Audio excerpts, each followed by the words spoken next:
Hepinizin yakından takip ettiği ve bildiği gibi 5. dönem toplu sözleşme görüşmeleri 1 Ağustos günü gerçekleştirilen ilk oturumla başladı. 16 Ağustos'ta yani dün itibariyle de kamu işveren heyeti masaya ilk teklifini sundu.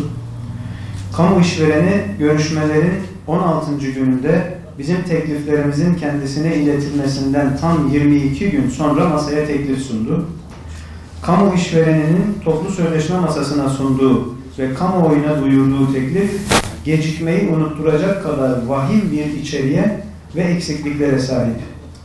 Kamu işvereninin teklifi, teklif gecikti siteminin ve tepkisinin ötesinde teklif geçiştirildi, masa önemsizleştirildi ve alın terimiz değersizleştirildi tespitlerini ifade etmeyi ve buna dayalı tepkileri hayata geçirmeyi hem gerekli hem de haklı hale getirmiştir.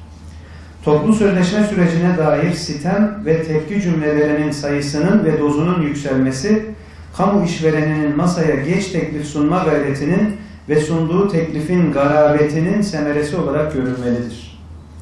Kamu işveren heyetinin geç kalmış ve geçiştirmeye odaklanmış teklifinin içeriğinde bize teklif edilmesi bir tarafa, masanın çevresinde dahi terennüm edilmemesi gereken oranlar ve rakamlar yer alıyor. Hükümetin masaya sunduğu ilk teklif, güçlü Türkiye imkansız, büyük Türkiye anlamsız ve yeni Türkiye gereksiz fikri sabitinde debelenenler dışında hiç kimsenin aklına yatmaz, gönlünü rahatlatmaz. Hükümet bu teklifin yeni, büyük ve güçlü Türkiye hedeflerini ve gerçeklerini yok sayanlara can suyu vermek, kamu görevlilerini enflasyona ezdirmeme kararından da açıkça vazgeçmek olduğunu görmelidir. Daha da önemlisi hükümet kalkınmayı önemsediğine, adaleti öncelediğine dair ispatı ve icraatı toplu sözleşme masasına sunduğu yeni teklifle hem teyit hem de tescil etmelidir. Değerli basın mensupları, çok kıymetli yol arkadaşlarım, Memur Sen Konfederasyonu'nun ve yetkili sendikalarımızın toplu sözleşme teklifleri teşkilatımız, üyelerimiz ve kamu görevlilerimiz tarafından duruma uygun, çözüme matuf, içeriği makbul, maliyeti ve mahiyeti makul teklifler olarak kabul gördü. Hükümetin masaya sunduğu 2020 ve 2021 yıllarında maaş ve ücretlere yansıtılacak artışlara ilişkin teklifi hatırlayalım. 2020 için 3,5 artı 3, 2021 için 3 artı 2,5. Bu oranlar hükümetin açıkladığı ekonomik hedeflerle uyumlu değil. Emek kesimi için toplu pazarlık masasının anlamı evdeki bulguru kaybetme kaygısı olmaksızın dimyata pirince gitmektir. Kamu işvereni hem dimyata pirince gitmemize engel olmak hem de evdeki bulgurun değerini azaltmak gayretindedir. Buna seyirci olmamız da, kayıtsız kalmamız da beklenmesin. 5. dönem toplu sözleşme sürecinde kamu işvereninden gelen ilk teklifin anlamı 2020 için yıllık toplamda 6,60, 2021 yıllık toplamda ise %5,57 oranında zam yapılması, 2 yıllık toplamda ise %12,54 oranında maaş ve ücretlere artış yansıtılması teklif etmektedir. Bu durumda kamu görevlilerine onların yetkili temsilcisi konumundaki konfederasyona ve bizlere, sendikalara şu denilmektedir.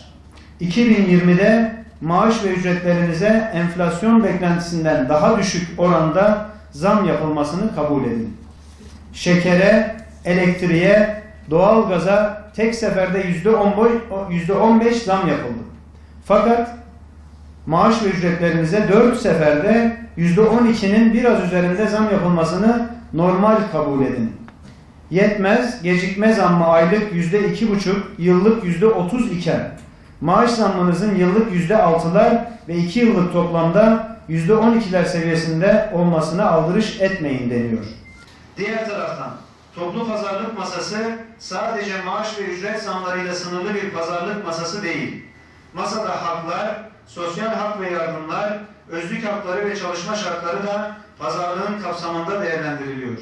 Hükümetin masaya sunduğu ilk teklifte ek göstergeden kademe derece sınırlamasının kaldırılmasına, sözleşmeli personelin kadroya geçmesinden kılık kıyafet yasağının kaldırılmasına, gelir vergisi mağduriyetinin son bulmasından dayanışma aidatı ve toplu sözleşme ikramiyesine, yerel yönetim seçimleri sonrası iş güvencesine ve sendikal haklara yönelik saldırılardan keyfi ve eziyet edici geçici görevlendirmeye, genel toplu sözleşme kapsamındaki birçok konu başlığı hiçbir şekilde dikkate alınmamış ve bunlarla ilgili teklif içeriğine yer verilmemiştir. Ne makul ne de makbul bir teklif var. Sadece malum bir teklif var diyoruz. Zira bu teklif içerdiği oranlar boyutuyla yetersizlikle ve adaletsizlikle malüldür. Bu teklif Türkiye'nin kamu görevlilerinin beklentilerini karşılayacak cüssesi, alın terinin hakkını teslim edecek bütçesi yok cümlesine inanmamızı bekliyor olması nedeniyle fikren, ilmen, ahlaken malüldür.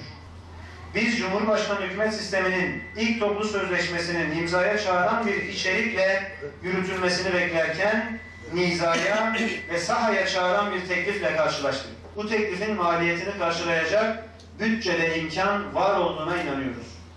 Biz eski Türkiye'nin vehimlerinden beslenen değil, yeni Türkiye'nin güvenine yaslanan bir teklif istiyoruz.